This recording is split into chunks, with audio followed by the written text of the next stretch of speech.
अस्सलाम वालेकुम एवरीवन। आज का जो हमारा टॉपिक है that is the constitution of Pakistan या कॉन्स्टिट्यूशनल हिस्ट्री ऑफ पाकिस्तान।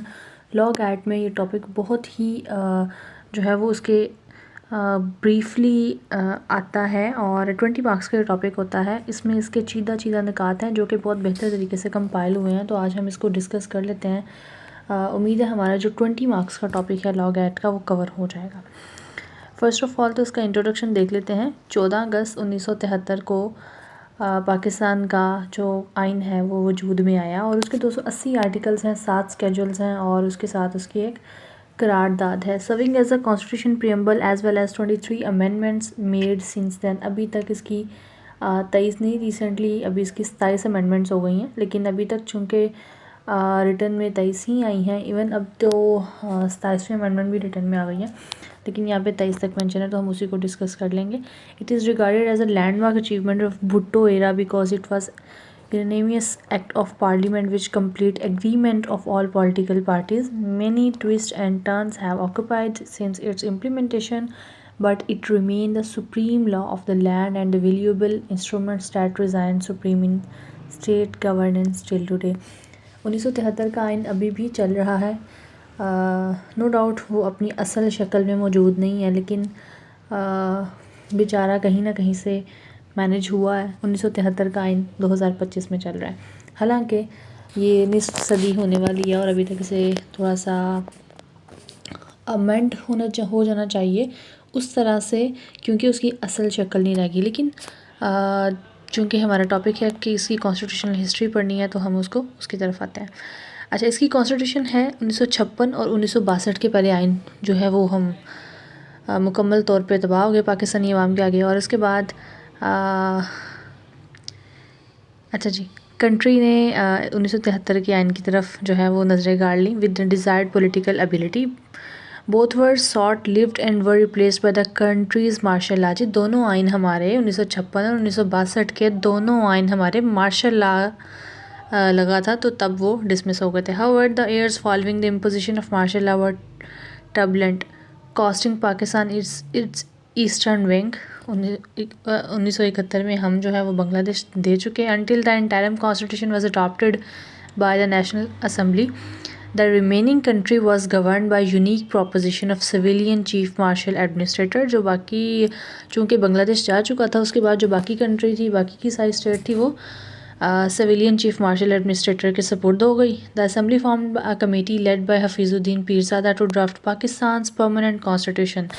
तो हमारा 1973 का आइन जो है वो हफीजुद्दीन पीरज़ादा के सपोर्ट किया गया कि भाई इसको ड्राफ्ट करो। The committee completed it's work in record time, जो कि उसको टाइम दिया गया तो उसमें मुकम्मल किया। एंड द कॉन्स्टिट्यूशन वाज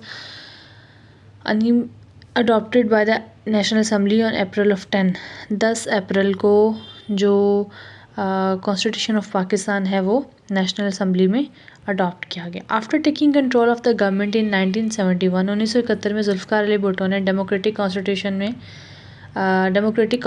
जो है वो स्टेट में, कंट्री में स्टार्ट कर दिया। 17 April 1972 national assembly constitute a committee to prepare a draft constitution. 1972 में नेशनल असेंबली ने कमेटी बिठाई कि भाई अब जो है वो कॉन्स्टिट्यूशन ड्राफ्ट किया जाए। The committee worked hard and prepare the draft of the constitution which was presented to the leaders of our parliamentary leaders on 20 October 1972। All the leaders sign the draft. तमाम जो हमारे leaders हैं उन्होंने इस draft को sign किया, जो कि 17 अप्रैल 1972 में नेशनल असेंबली में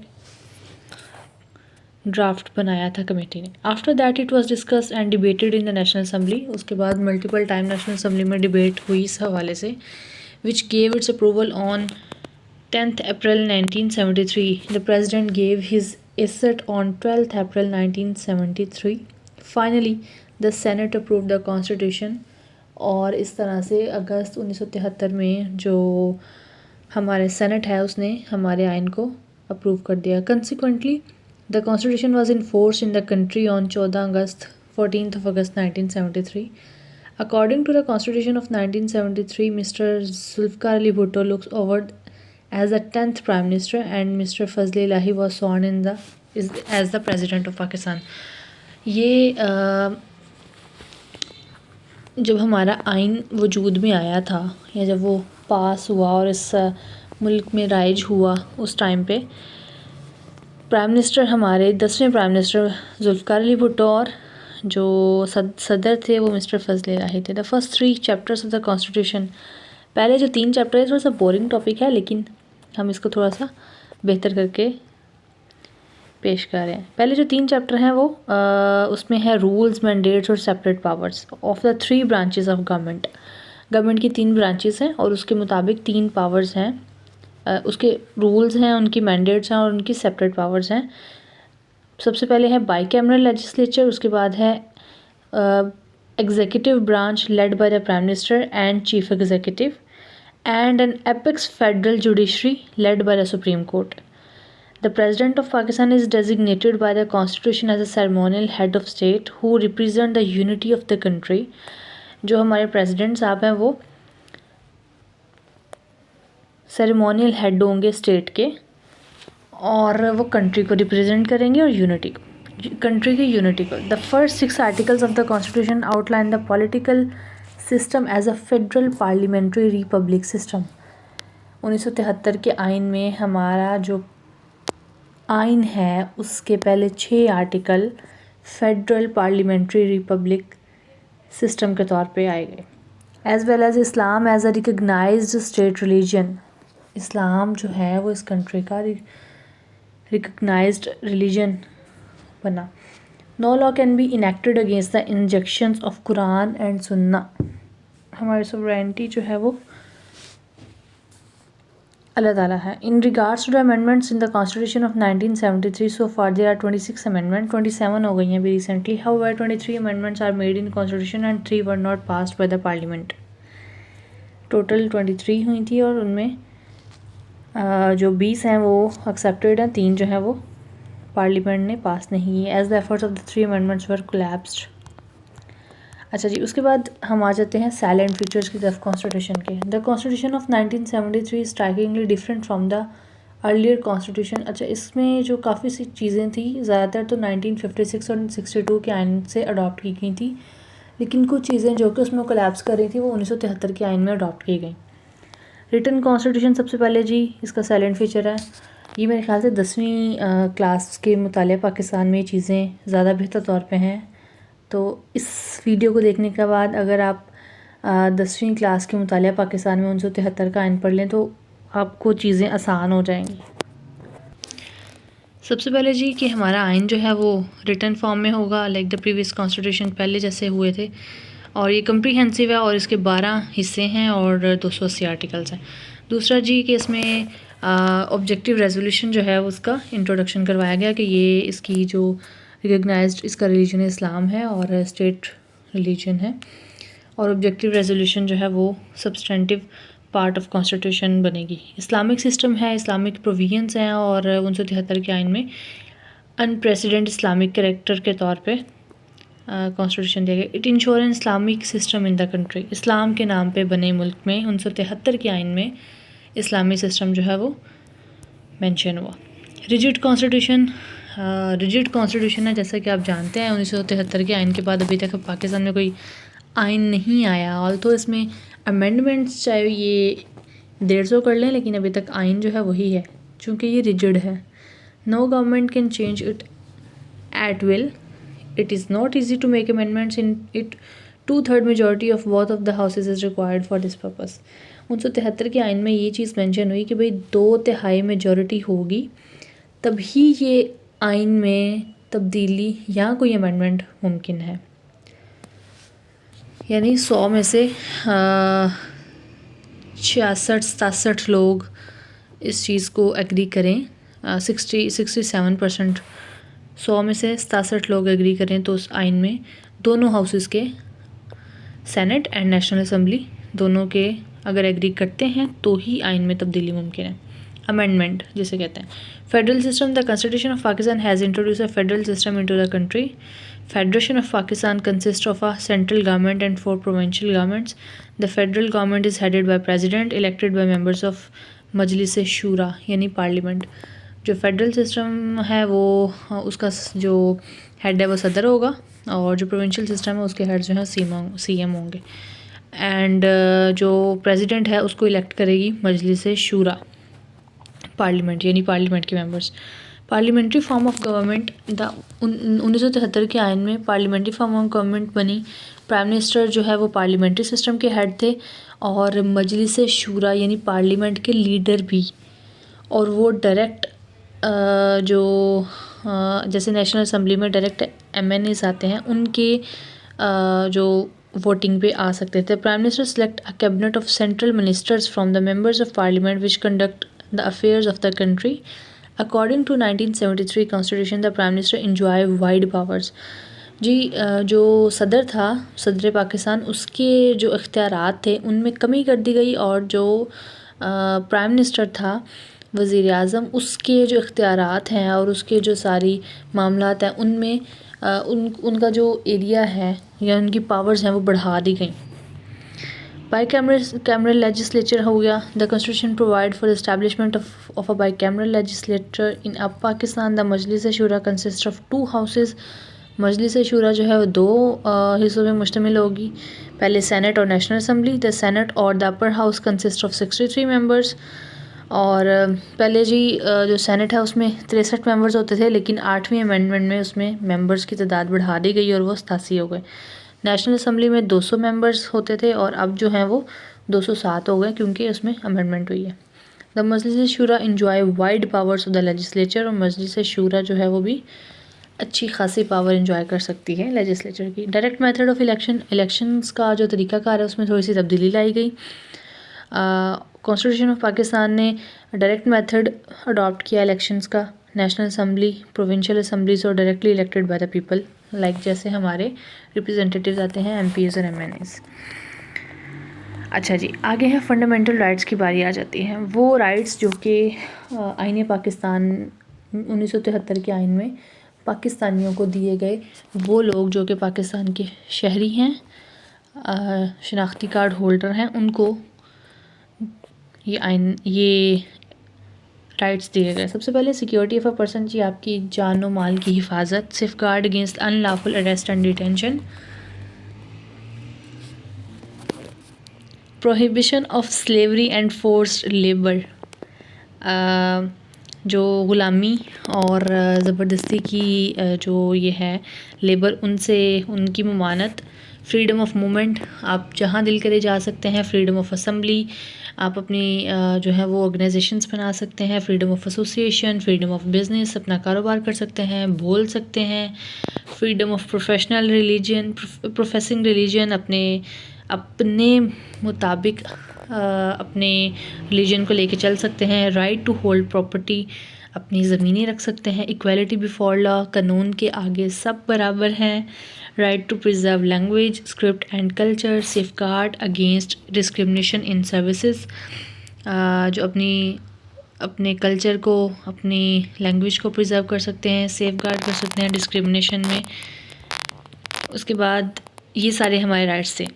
चलें जी, नेक्स्ट टॉपिक जो नेक्स्ट इसका पॉइंट है उस पर आ जाते हैं। राइट्स तो हम सबको एज़ यूजुअल पता ही हैं और हम इसको एंजॉय भी बेहतर तौर पे कर रहे हैं पाकिस्तान के कॉन्स्टिट्यूशन में, अल्हम्दुलिल्लाह।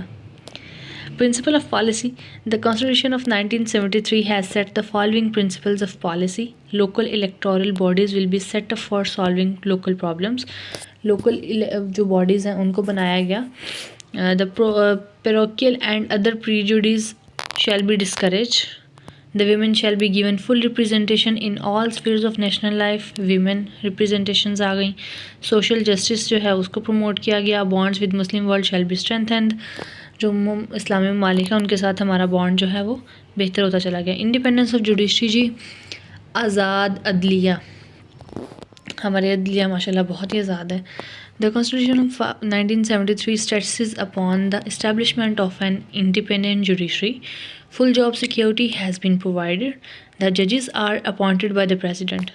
Judges directly president appoint कर सकता है. They cannot be removed from service before the end of their term except on the recommendations of the Supreme Judicial Council. Also, judges are paid respectable salaries. ठीक है जी, चले। National language है पाकिस्तान की उर्दू हो गई और इंग्लिश जो है वो retained as official language for जो 15 साल तक इंग्लिश जो है वो ऑफिशियल लैंग्वेज रहेगी और रिलीजन लैंग्वेजेस जो हैं उनको फुल प्रोटेक्शन जो है ना वो दी गई, जैसे सिंधी, बलूची, पंजाबी, पश्तो, इन सारी जो ज़ुबानें हैं उनको अपने अपने कबाइल में मुकम्मल आज़ादी और प्रोटेक्शन दी गई। Single citizenship. The Constitution of 1970 has established the principle of single citizenship. Pakistan का शहरी किसी दूसरी शहरियत का हामिल ना होगा। According to this principle, the rights and duties of the citizens are determined by the federal constitution only. Thus, the people throughout Pakistan are citizens of Pakistan. तो अल्हम्दुलिल्लाह वैसे कहने की बात है कि पाकिस्तान के सारे जो शहरी हैं वो सिंगल शहरियत ही रखते हैं। मेरा नहीं ख्याल कि दोहरी शहरियत का हामिल होगा। Rule of law. The 1973 constitution establishes the rule of law in Pakistan. According to the rule of law, no person can be deprived of his fundamental right. All the citizens of Pakistan are equal before the law.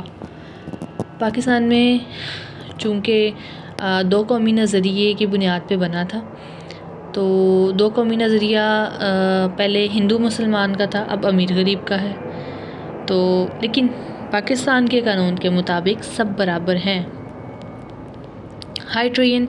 According to the constitution of Pakistan, the act of unconstitutional abrogation of the constitution has been declared as an act of high treason. Referendum करवाया जाएगा जी. The constitution of 1973 has authorise the president to hold referendum on any national issues. किसी भी national security के या national issue पे president referendum करवा सकता है. सिमिलरली प्राइम मिनिस्टर जो है वो भी प्रेसिडेंट को कह सकता है कि किसी नेशनल इशू को लेकर रेफरेंडम करवाया जाए. अच्छा जी, अभी तक इसकी ये इम्पॉर्टेंट टॉपिक्स थे और उसके बाद अब इसकी छोटी सी थोड़ी सी अमेंडमेंट्स पे आ जाते हैं कि अमेंडमेंट्स अभी तक क्या हुई हैं, कौन सी पास हुई हैं और कौन सी अभी तक एक्सेप्ट नहीं हुई. वैसे तो 27वीं अमेंडमेंट आ गई है और इसमें माशाल्लाह चीफ़ ऑफ आर्मी स्टाफ जो है वो आज ही पता चला है कि वो तमाम जो डिफेंस फोर्सेस हैं उनके चीफ होंगे. खैर, in the constitution of 1973 so far there are 26 amendments. However 23 amendments are made in constitution and 3 were not passed by the parliament. 23 जो हैं वो पास हो गई हैं और टोटल 26 थी, उनमें से 23 पास हुई हैं और 3 पास नहीं हुई. ये भी 27वीं आ चुकी है. Parliament as the efforts for the 3 amendments were collapsed. चलें जी, अमेंडमेंट की तरफ आ जाते हैं. सबसे पहले अमेंडमेंट जो है 1973 में आइन पास हुआ, अगस्त 1973 में, और अगले ही साल, बल्कि साल भी पूरा नहीं हुआ, मेरे ख्याल से कोई 7-8 महीने बाद पहली अमेंडमेंट आ गई. What was that? Refined the boundaries of Pakistan and removed references to east Pakistan. क्योंकि 1971 में बांग्लादेश ने अपने मामला अलग कर लिए थे, तो 1974 में ही उसको पाकिस्तान की बाउंड्रीज़ को रिफाइंड करने का और जो पाकिस्तान की बाउंड्रीज़ हैं उनको रिफाइंड करने का और ईस्ट पाकिस्तान के साथ जो अपने रेफरेंसेस हैं रिमूव करने के फर्स्ट अमेंडमेंट. दूसरे अमेंडमेंट है defined faith of Muslims and declare the status of Ahmadis as minority and non Muslims. जी, ये जो अहमदी हैं इनको मुसलमान डिक्लेयर ना किया जाए. 17 सितंबर 1974 में तक 2 अमेंडमेंट्स आईन पाकिस्तान में आ गई थी. Extended the period of preventive detention का पीरियड जो है वो एक्सटेंड किया जाए. 18 फरवरी 1975 को ये अमेंडमेंट थी. Decreed additional seats for minorities. It also deprived courts of the power to grant bail to any person detain under the preventive detention. जो एडिशनल सीट्स हैं मिनॉरिटीज़ के लिए वो बढ़ाई जाएं, क्योंकि अकॉर्डिंग टू देयर स्ट्रेंथ जो सीट्स हैं उनके मुताबिक रखा जाए. ये 21 नवंबर 1975 को ये amendment I. Widen the scope of restriction on high courts पे रिस्ट्रिक्शंस लगाई जाएं, उनके स्कोप को वाइड किया जाए. 5 सितंबर 1976 तक 5वीं amendment. Provided that chief justice of supreme court will be retired at the age of 65 and high court जज एट एज 62. मुझे कमेंट सेक्शन में बताइएगा इस टाइम जो सुप्रीम कोर्ट का जज है वो किस एज में रिटायर हो रहा है. 22 दिसंबर 1976 को ये अमेंडमेंट आई थी कि अब चीफ जस्टिस जो सुप्रीम कोर्ट का वो 65 साल की उम्र में रिटायर्ड होगा और 62 साल की उम्र में हाई कोर्ट का जज रिटायर हो जाएगा पूरे पाकिस्तान में. Enables the prime minister to obtain a vote of confidence through the people of Pakistan. Prime minister को कॉन्फिडेंस वोट ऑफ कॉन्फिडेंस लेने का जो है वो इनेबल किया जाए 16 मई 1977। 7वीं amendment changed Pakistani government from parliamentary system to a semi-presidential system by giving the president a number of additional powers। 11 नवंबर 1985 को ये अमेंडमेंट आई गई कि जो पाकिस्तान का पार्लियामेंट्री सिस्टम है उसको सेमी प्रेसिडेंशियल सिस्टम में कन्वर्ट किया जाए और प्रेसिडेंट को एडिशनल पावर्स दी जाए, क्योंकि 1973 के आइन में जो ज़्यादा पावर्स थी वो प्राइम मिनिस्टर को दी गई थी, तो ये एक अमेंडमेंट आई। अब मुझे ये मेंशन कीजिएगा कि 8वीं अमेंडमेंट 1985 पे जब ये आई थी तो उस टाइम पे पाकिस्तान का प्रेसिडेंट कौन था। Bill to impose sharia law as the supreme law of land. The bill was passed by Senate but could never be passed by National Assembly owing to the latest resolution। ये जी हमारी amendment पास ही नहीं हुई अभी तक। ये पहली 9वीं amendment थी जो कि पास नहीं हुई थी। Fix the interval period between session of the national assembly to not exceed 130 days. National assembly का सेशन जो है वो 130 दिन से ज़्यादा एक्सीड नहीं करेगा। 25 मार्च 1987 को ये अमेंडमेंट आई थी। Revision of the reserved seats for women in national and provincial assemblies, the bill was withdrawn in 1992। अच्छा जी 1900 मेरे ख्याल से 89 या 90 में ये अमेंडमेंट आई थी कि जो विमेन रिप्रेजेंटेटिव्स हैं उनकी सीट्स को बढ़ाया जाए या कम किया जाए, उसको रिवाइज़ किया जाए। एक्चुअली जो एक्चुअल मेंशन्ड है उनको रिवाइज़ किया जाए, और ये बिल बाद में विड्रॉ हो गया था। Introduced speedy trial court for up to 3 years. जो ट्रायल जो है वो 3 साल के अंदर अंदर कंप्लीट होना चाहिए। उसके बाद है stripped the president of Pakistan of his reserve power to dissolve the national assembly of Pakistan and thereby triggering new elections and dismissing the prime minister. कि प्रेसिडेंट ऑफ पाकिस्तान जो है वो ये पावर रखता है कि वो नेशनल असम्बली डिसॉल्व करे एंड इलेक्शंस करवाए, प्राइम मिनिस्टर को डिसमिस करे। अब मुझे आपने ये भी कमेंट सेक्शन में बताना है कि इस लॉ के मुताबिक कौन सा प्राइम मिनिस्टर घर गया है। ये 1997 में अमेंडमेंट आई थी। Allowed members of parliament to be dismissed if they defect. Parliament के जो मेंबर्स हैं उनको डिसमिस किया जाए अगर वो चूँ चुना करते हैं। तो 3 जुलाई 1997 को ये अमेंडमेंट आई थी। ठीक है जी, ये 15वीं अमेंडमेंट है जो कि पास नहीं हुई, और वो कौन सी है? Bill to impose sharia law as supreme law of land. शरिया लॉ को पाकिस्तान का सुप्रीम लॉ बनाने की तैयारी थी, लेकिन जो कि पास नहीं हो सकी। Increase the term appointed for quota system as per 1973 constitution from 20 to 40 years. जो कोटा सिस्टम है उसको इंक्रीज़ किया जाए 20 से 40 सालों के लिए। 1999 में ये अमेंडमेंट आई थी। Made changes dealing with officers of president and the reversal of the effects of the 13 amendment. 2003 में ये अमेंडमेंट आई थी कि जो प्रेसिडेंट और 13वीं अमेंडमेंट थी उसमें कुछ चेंजिंग्स प्रेसिडेंट के हवाले से चेंजिंग्स लाई जाए।